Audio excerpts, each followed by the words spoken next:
Hello বন্ধুরা, আমার channel জিভে জল কিচেন জলে আপনাদের স্বাগত। আমি আজকে নিয়ে এসেছি একটা কাতলা মাছের রেসিপি, ধনিয়া কাতলা।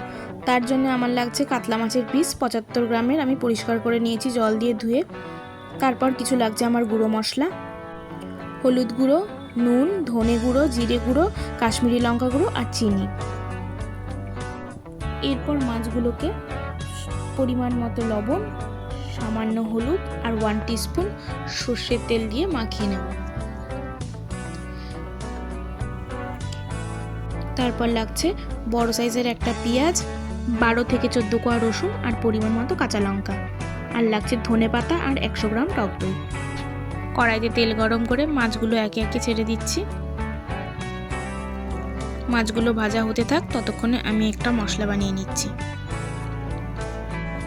মিক্সিং জারে নিয়ে নিচ্ছি আমি কিছুটা পরিমাণ পেঁয়াজ, রসুন আর কাঁচা লঙ্কা।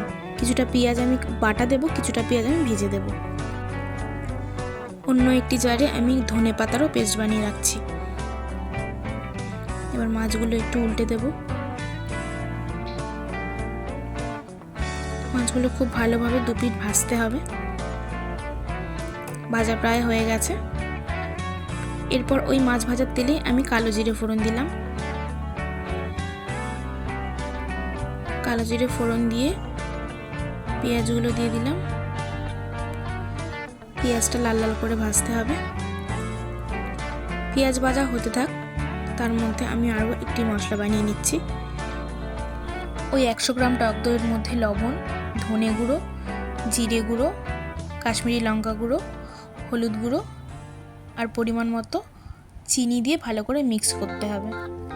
মিক্স করে মশলা রাখলাম। তারপর পেঁয়াজ ভাজা হয়ে গেলে তার মধ্যে ওই রসুন আর পেঁয়াজের পেস্টটা আমি দিয়ে দিচ্ছি।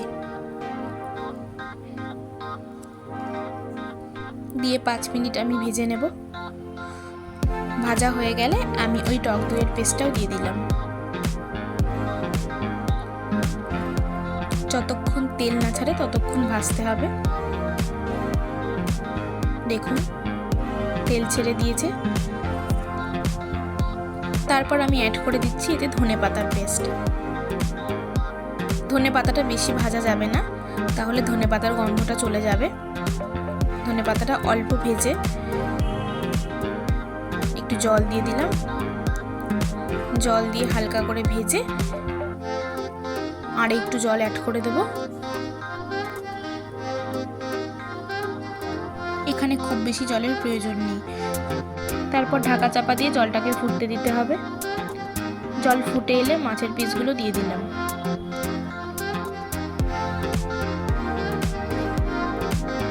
মাছের পিসগুলো দিয়ে আবারও কিছুক্ষণ ঢাকনা চাপা দিয়ে কুক হতে দিতে হবে। দেখুন আমাদের ধনিয়া কাতলা রেডি। রেসিপিটা কেমন লাগলো আমাকে কমেন্টে জানাবেন। ধন্যবাদ।